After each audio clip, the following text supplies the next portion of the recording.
Ever wondered how the most expensive military machine in history can lose to a balloon? Or how America once fought a tree using fighter jets and chainsaws? This isn't a parody. This is real US military history, filled with glorious faceplants, billion-dollar disasters, and enough tactical nonsense to fill a Pentagon-sized blooper reel. From generals who surrendered before the fight to secret missions that bombed themselves. These are the 33 dumbest, weirdest, and most absurd military blunders in US history. And yes, someone signed off on all of them. 1. Imagine this. World War I. America needs more ships, fast. The solution from the brilliant minds in charge? Concrete ships. Yes, you heard that right. Vessels made of reinforced concrete because steel was scarce. They actually built a dozen of these floating miracles of modern engineering, like the SS Atlantis. Predictably, these stone boats were heavy, slow, prone to cracking, and generally about as seaworthy as a bathtub full of anvils. Most had careers shorter than a TikTok trend, often ending up as breakwaters or artificial reefs, proving that while you can make a boat out of concrete, it doesn't mean you should. It's like trying to win the Indy 500 in a cinder block. The ocean probably just looked at them and went, "Seriously? You're bringing that to a wave fight?" Pure waterlogged genius. 2. In 1956, a target drone went rogue over California, and the Air Force responded with calm precision. 2 jets, 208 rockets, and an all-out assault on innocent trees, power lines, and 1 unfortunate pickup truck. The drone. Untouched. It just floated off like a smug plastic bag in the wind. Meanwhile, Palmdale residents were treated to America's first self-inflicted airstrike. The incident was labeled a training event. Yeah, if the goal was to train civilians to duck. Fun fact, this is the only air combat scenario where the drone didn't even notice it was in a fight. 3. The year is 1916. Pancho Villa, the Mexican revolutionary, just raided Columbus, New Mexico. President Wilson is mad. He sends General Blackjack Pershing and 10,000 US troops on the punitive expedition into Mexico to catch Villa. For nearly a year, this mighty American army, complete with airplanes and motorized vehicles, a novelty, chased Villa's ghost through the rugged Mexican terrain. Did they catch him? Nope, not even close. Villa knew the land like the back of his hand and ran circles around them. The US Army mostly succeeded in annoying the Mexican government, getting into a few accidental skirmishes with Mexican federal troops, and proving that sometimes, even with overwhelming force, you can't catch a clever fox in his own den. It was a multi-million-dollar game of hide-and-seek, where the seeker was blindfolded and the hider was Pancho Villa. He probably sent them postcards. 4. During World War II, the US seriously built pigeon-guided missiles. Actual pigeons, in bombs, trained to peck pictures mid-flight to steer toward enemy ships. And get this, it worked. The pigeons nailed targets like feathery little psychopaths. But the brass pulled the plug, not because it failed, but because no one wanted to tell Congress their next war hero was named Mr. Beakface. Imagine generals discussing strategy with a coup. "Gentlemen, we go at dawn," assuming Larry the Pigeon gets a good night's sleep. You can't make this up, but we did, and paid for it. 5. Operation Washtub, 1954, Nicaragua. The CIA, in its infinite wisdom, needed to plant some Soviet-made weapons in Nicaragua to prove Soviet interference and justify overthrowing the leftist Nicaraguan government. So they hatched a plan to drop a cache of arms from a plane, making it look like a Soviet delivery. One small problem: they couldn't actually get any Soviet weapons. So what did these masterminds of espionage do? They bought some old, beat-up rifles from a surplus store, stamped them with fake Soviet markings, badly by all accounts, and then failed to even drop them correctly. The weapons were discovered, the ruse was immediately obvious, and the whole thing became a laughingstock. It was like a terrible spy movie parody, except it was real, and taxpayer money paid for the fake hammer and sickles. The local wildlife probably had a better understanding of covert ops. 6. In the 1850s, the US Army said, "You know what we need in Texas? Camels." Because nothing says tactical genius like importing giant, angry, spitting animals into the Wild West. Turns out, camels were terrible co-workers. They scared horses, spat on soldiers, broke gear, and absolutely refused to follow orders. Troops hated them. One officer described them as devil beasts in fur coats. The army gave up, sold them off, and some escaped into the wild. To this day, people in the Southwest still report sightings of rogue camels. Somewhere out there, Private Humps is still on patrol. 7. The M2 Bradley was meant to be a troop transport. Then someone added a cannon, then missiles, then more gear. It became a cursed transformer built by a committee on acid. Too weak to be a tank, too bulky to be a carrier, and too expensive to justify its existence, the Bradley became a $3 million disappointment on treads. It was like giving a toaster GPS, a machine gun, and a snorkel. It did everything badly. HBO even made a comedy about how dumb it was. The Bradley didn't just fail, it failed so hard it got a movie deal. 8. In 1943, the US invaded Kiska Island in Alaska, ready to fight Japanese troops. Thousands of soldiers stormed the beaches, locked, loaded, and hyped for battle. But there was one tiny problem. The enemy had left 2 weeks earlier. Nobody told them. 0 Japanese. But we still lost over 300 men to friendly fire, landmines, and hypothermia. We literally fought seagulls and weather, and still took L's. And the best part? It was labeled a victory. Imagine playing dodgeball alone, getting hit in the face by your own ball and declaring yourself the winner. That's Kiska. 9. In 1943, the Navy commissioned a destroyer named the USS William D. Porter, and it quickly became the Mr. Bean of warships. On its first mission, escorting President Roosevelt, it accidentally launched a live torpedo at his battleship. Great start. After chaotic panic and desperate radio screaming, the torpedo missed. Barely. Later, they dropped depth charges on themselves, blew a hole in their own hull, and mistakenly fired at friendly ships.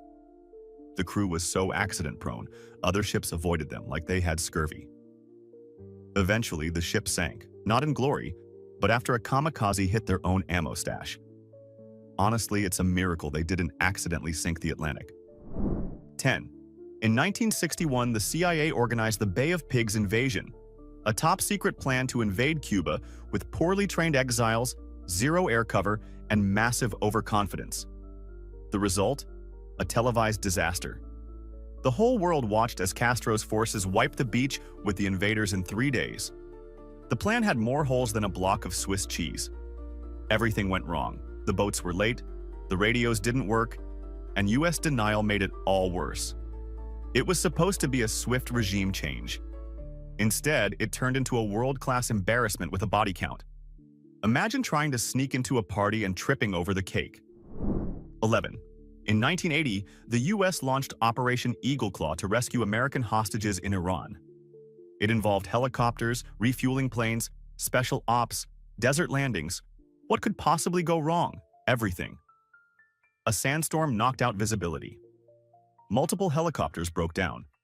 Then a chopper collided with a transport plane during refueling, creating a fireball that killed 8 servicemen. The mission was canceled on the spot, leaving burned wreckage and credibility scattered across the desert. The rescue attempt never even reached Tehran. It was like trying to save someone from a burning house and setting your own garage on fire instead. 12. Between 1965 and 1967, US troops in Vietnam were issued shiny new M16 rifles.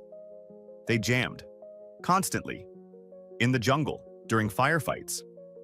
Turns out the army had changed the gunpowder formula, didn't tell the soldiers, and didn't include cleaning kits. Troops were left fighting with rifles that turned into metal sticks after a few shots. Letters home begged for weapons that actually worked. Soldiers started carrying enemy AK-47s because at least those didn't choke under pressure. It wasn't just a supply error. It was like sending troops into battle with Nerf guns and hoping for the best. 13. In 1964, the Gulf of Tonkin incident gave the US a reason to escalate the Vietnam War. Problem is, the second attack that triggered it probably never happened. Sonar readings were misread, radar was confused, and nervous sailors thought shadows were enemy boats. Based on this, Congress passed a resolution that basically gave the president war powers on a silver platter. A whole war, justified by what might have been waves hitting the hull. It's the geopolitical equivalent of punching your neighbor because you dreamed they stole your sandwich. 14. The pork chop hill of rations. The Fort Lee imitation maple syrup. Incident, 1951. During the Korean War, the U.S. Army Quartermaster Corps at Fort Lee, Virginia, was tasked with developing palatable field rations. Someone had the brilliant idea to create imitation maple syrup for pancakes. Their first attempt, however, was reportedly so vile, so chemically offensive, that when tested on soldiers it induced widespread nausea and vomiting. It was less sweet breakfast treat and more culinary chemical warfare.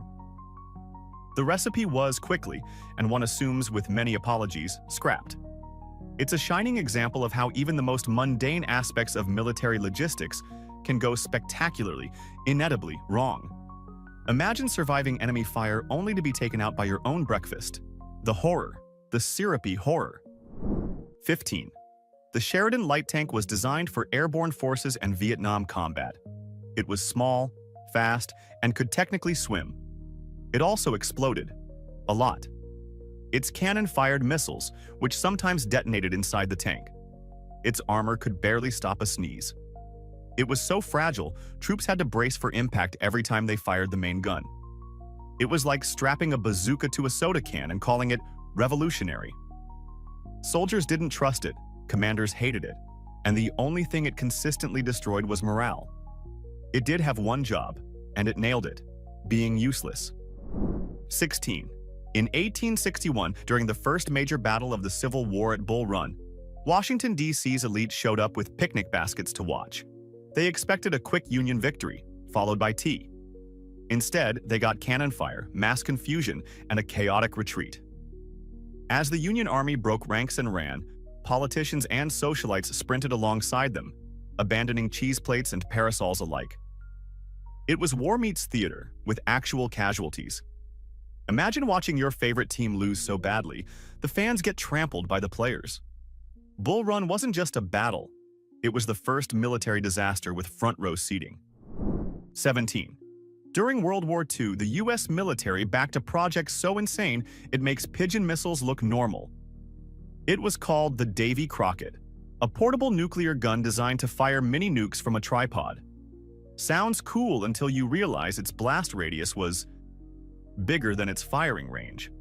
That's right, if you actually used it, you'd nuke yourself.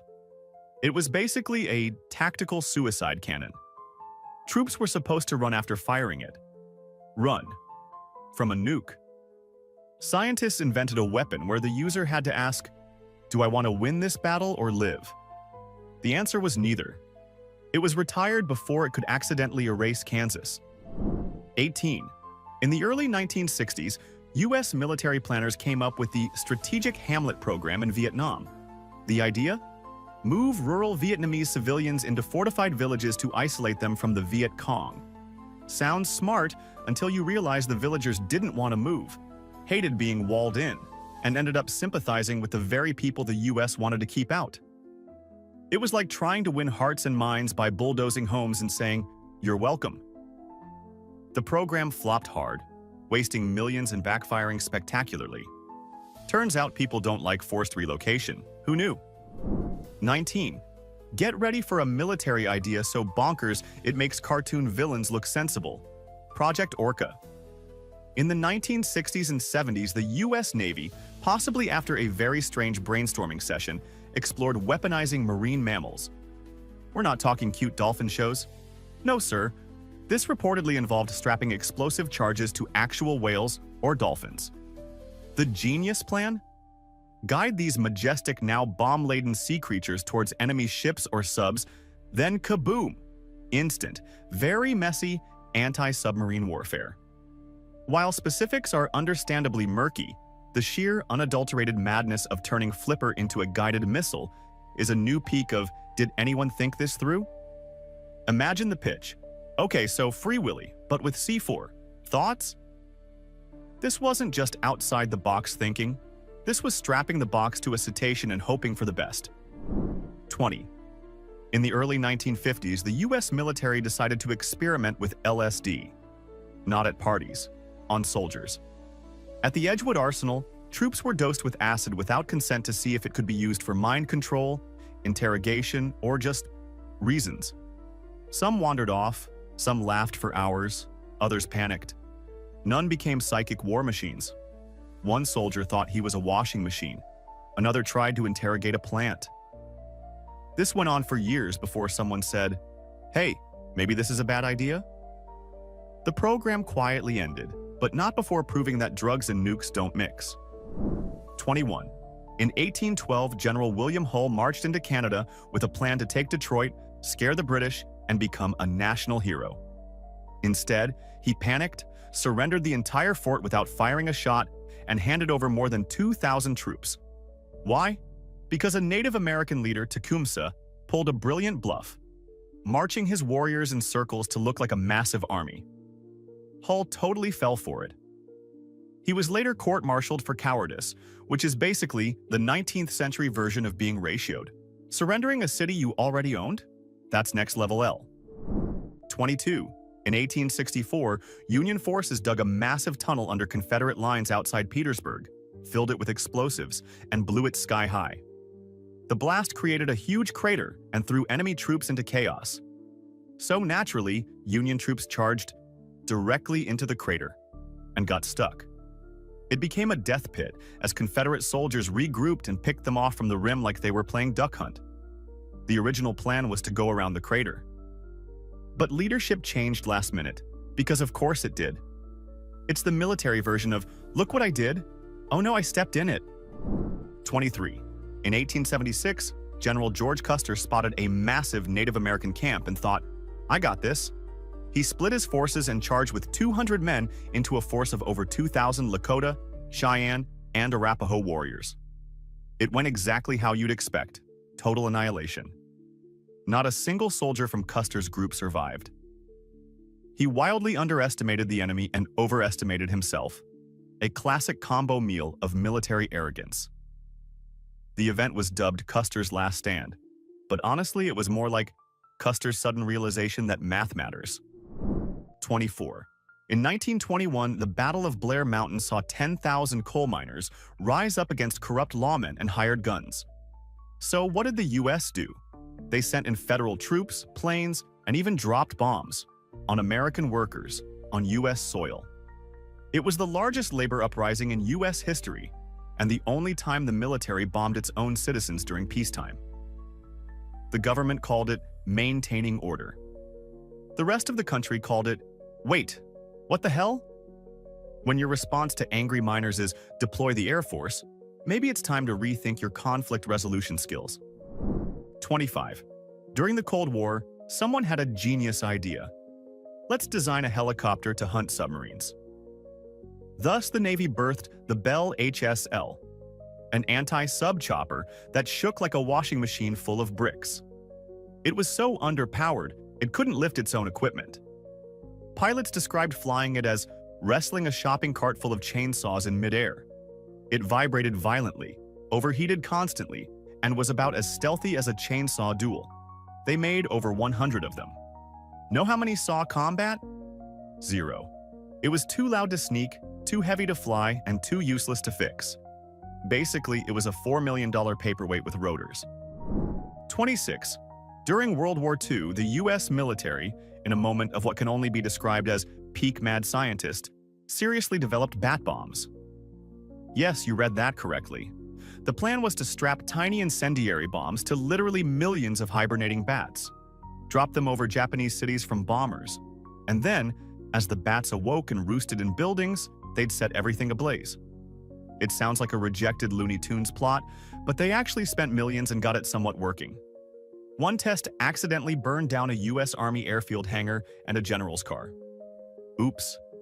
The project was eventually shelved, mostly because the atomic bomb was deemed a slightly more efficient, if less chiropteran, way to end the war. Imagine the briefing. "All right, men, our next weapon flies, squeaks, and poops guano. Questions?" 27. In the early 1900s, President Teddy Roosevelt wanted to flex American muscle by sending the Great White Fleet, 16 gleaming battleships, on a world tour. It looked cool, sounded powerful, but had one problem. The ships were coal-powered and needed constant refueling. Guess who controlled most of the world's coal ports?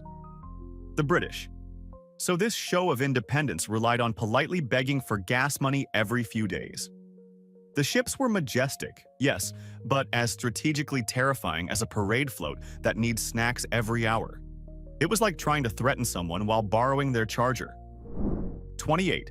In 1976, after North Korean soldiers killed 2 U.S. officers over a poplar tree in the DMZ, the U.S. responded with Operation Paul Bunyan. Hundreds of troops, helicopters, fighter jets, bombers, and warships were mobilized to cut down one tree. They even brought chainsaws. It was the most overcompensating landscaping mission in history. North Korea watched in silence, probably thinking, these people are insane. Which was the point? The tree came down. World War III did not start. And somewhere in Valhalla, a lumberjack cried tears of joy. 29. Picture this. You're a U.S. military scientist in World War II, and your mission is to develop a non-lethal weapon to demoralize enemy troops. What do you concoct? Something truly devious. Something that strikes at the very core of human dignity. You invent... Who, me? Yes, that was its actual code name. It was a chemical agent designed to smell overwhelmingly of fecal matter. The idea was to spray it on enemy officers to make them social pariahs amongst their own men, thereby destroying unit cohesion through extreme, weaponized BO and embarrassment. It was essentially a government-funded fart spray of mass destruction. While the concept is undeniably hilarious, the project was eventually dropped, possibly because someone realized that making the enemy smell bad wasn't quite as effective as, say, actual bullets. Or maybe they just couldn't get the smell out of the lab coats. 30. After Vietnam, the military had a genius idea: reuse old C-123 planes that had sprayed Agent Orange for cargo and medical transport. Totally fine, right? Nope. The planes were still coated in toxic residue. So crews flew missions, hauled supplies, and even carried patients while being marinated in dioxin. Years later, cancer clusters emerged among flight crews. The Air Force insisted the planes were safe. Translation: we forgot to clean the flying poison tanks. It's like serving meals off old pesticide sprayers and wondering why everyone's coughing. Science said don't. Bureaucracy said meh. 31. The year is 1859. The United States and Great Britain are locked in a tense standoff over the San Juan Islands, strategically located between Vancouver Island and the U.S. mainland.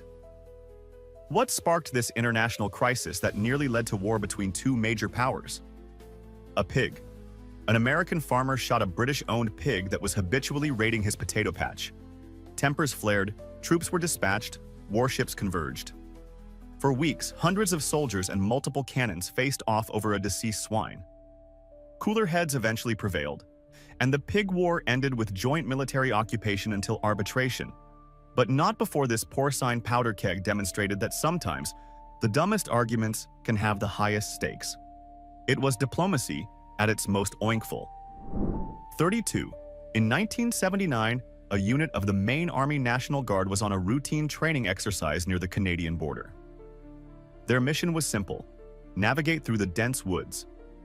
Unfortunately, their map-reading skills were apparently less elite soldier and more lost tourist. They got so turned around that they accidentally invaded Canada, stumbling into the tiny Quebec village of Saint-Zachary. The locals were, understandably, a bit surprised to see armed American soldiers emerging from the forest. There was no international incident, mostly just confusion and probably a few awkward apologies over coffee and poutine. The guardsmen were politely escorted back to their own country, presumably with new maps and a stern lecture about international borders. It was less shock and awe and more, oops, sorry, eh? 33. Okay, for our grand finale of military genius, let's talk about the time the US tried to weaponize the weather. Project Popeye, active during the Vietnam War, was a highly classified cloud seeding program. The brilliant idea? Extend the monsoon season over specific areas of the Ho Chi Minh Trail, making the supply routes muddy, impassable, and generally miserable for the Viet Cong and North Vietnamese Army. They flew hundreds of sorties, dumping silver iodide and lead iodide into clouds, chanting, "Make mud, not war," probably. Did it turn Vietnam into an impassable swamp that single-handedly won the war? Not quite. While some reports claimed localized success in increasing rainfall by up to 30%, its overall strategic impact was negligible, and it raised a storm of ethical and environmental concerns. It was like trying to stop an army with a super soaker, albeit a very expensive, classified super soaker. The enemy still got through, just a bit soggier. So we've seen balloons that outmaneuvered bullets, camels that broke the army, and nukes designed to kill the people firing them. The US military may be one of the most powerful in the world, but it's also one of the most creative when it comes to screwing things up. Now it's your turn. What's the single dumbest military decision in American history, and why do you think they actually did it? Drop your theory in the comments. The wilder the better. Oh, and if you enjoyed watching the military trip over its own boots, hit that like, destroy that subscribe button, and get ready for more history so dumb it shouldn't be real.